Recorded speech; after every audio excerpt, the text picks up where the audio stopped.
Hello, my vigilant viewers. I hope you're enjoying the new format.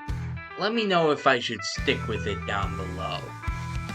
But anyway, you probably clicked this video for a good reason. That reason probably being that you want to make a Mascot Horror IP. And who can blame you? One of the biggest, if not the biggest genre in the indie gaming scene has to be Mascot Horror.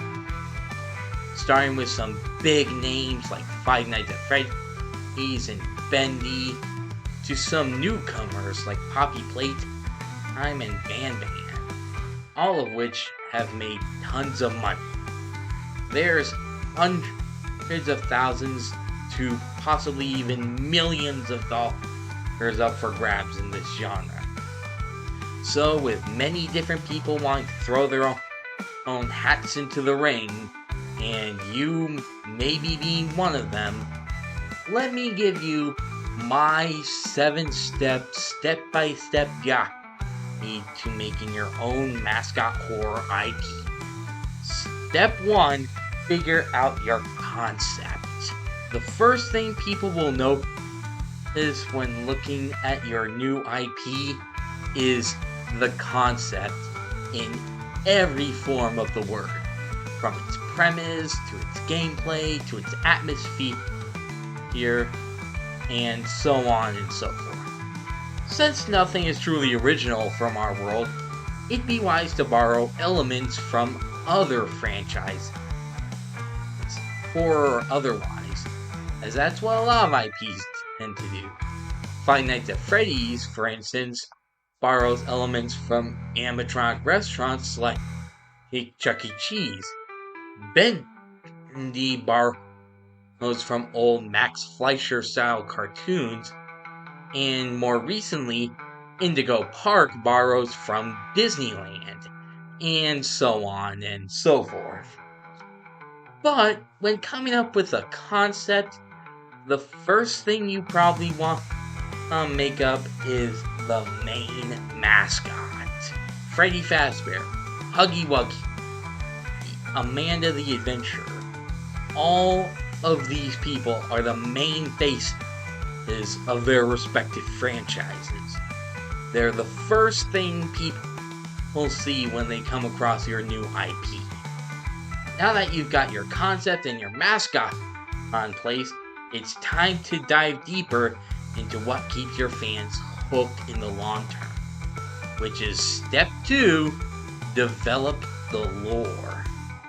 One of the biggest reasons Mascot Horror brands can stay relevant for months, sometimes even years, depending on how well they play their cards, it's not just because of the scares or the gameplay, it's also because of their lore. Having some deep, complex backstory that expands on the surface level narrative is what really keeps fans engaged long after they finish playing. One very important part of having hidden lore is to make it relevant to the game's story overall. For instance, in Bendy and the Ink Machine, the hidden tapes throughout the studio expand on the story as your character used to work here, and the tapes are about the history of the company you used to work for. But making the lore is one thing, making it fun to find is another. Often what makes a good scavenger hunt is having fun finding what you're looking for. Poppy Playtime, as of right now, is possibly the gold standard for this. Hiding secret tapes, documents, and trophies in many areas you have to go out of your way to find. Now that you've crafted your lore and hidden details, segue to step 3, find the setting. When jumping into the gameplay, The first thing that will stand out is where the scares ensue. The diverse locations for horror is so vast, and Mascot Horror, it's not even funny. From a pizza place for kids, to an abandoned kindergarten, to a toy factory, they all set the tone for their respective games. However, some of the best games also have their settings as almost characters too, connected to the protagonist. Whether you're a former employee at a toy factory or a parent looking for their kid at kindergarten, you must have some kind of personal stake in what happens. For if you don't, that's kinda lame. With your setting locked down, the next step to focus on is what makes the gameplay fun and engaging, while also, of course, being scary. And that's step 4, create some gameplay. While the most common mechanic in this genre is walking and solving puzzles of all things, the most memorable have much more than just the puzzles and the walking. For instance, going back to Bendy, the 6 items we find in the first chapter are references to the 6 major characters. Plus, Wally has an in-universe explanation for why it's there.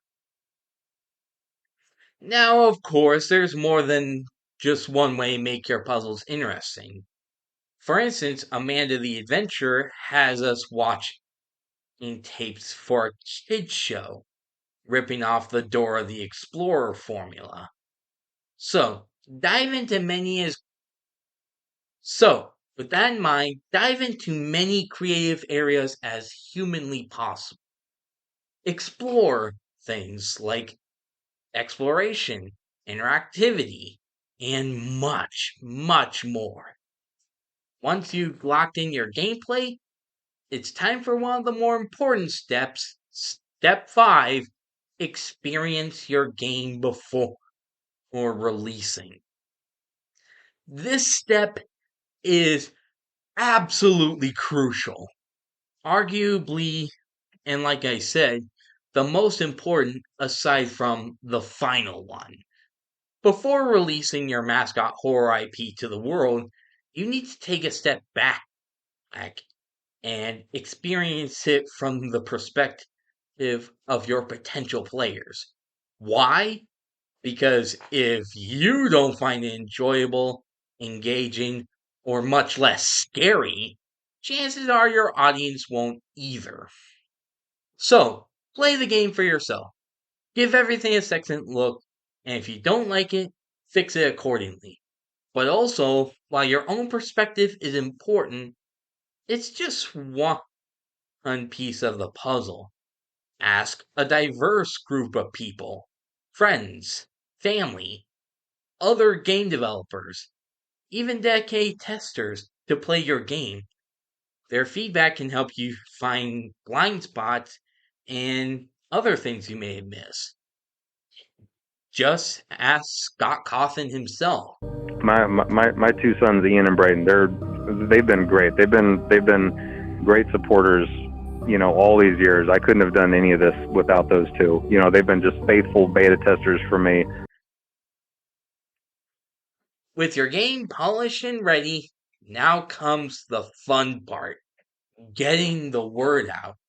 Step 6, market your game. Once your game is polished and ready for the world, it's time to make sure people actually know about it.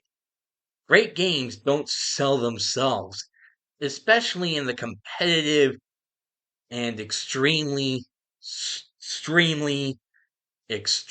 crowded world of mascot horror. Effective marketing is key to gaining attention and creating anticipation for your release. There's many things you can do if you want to shine a light on your game. One such thing you can do is sponsor YouTube channels like Super Horror Bro and Gamersoul, as well as others who might be willing to cover your game. You can also try your hand at crowdfunding, which is a great asset if done properly. Platforms like Kickstarter or Indiegogo aren't just great ways to fund your game. They're also things that give you the chance to start building a fan base, and one long before your game is even released.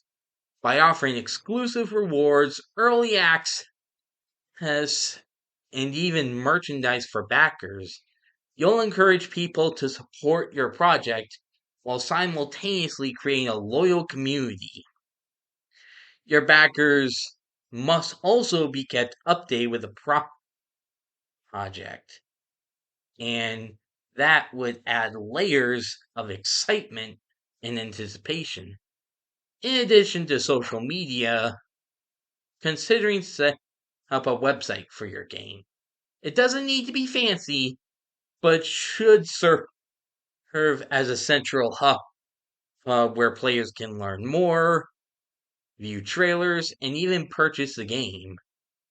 I'm telling you, if this video was sponsored by Wix, this would be the part where I sponsor it.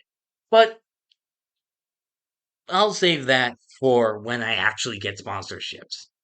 But for now, if you're working on a long term project, something you want to do is create a devlog or regular eps, or maybe regular updates on platforms like itch.io or Steam, or maybe even a YouTube channel could keep your community in the loop of development progress.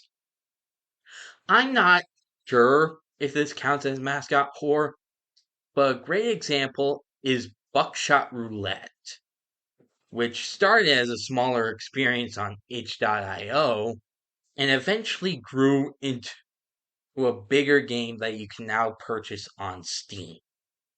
So, now your game is finished, ready, everyone knows about it, and it's out in the world.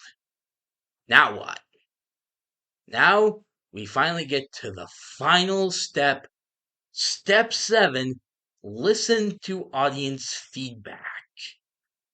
Building a successful Mascot Horror IP doesn't stop when you release your first installment.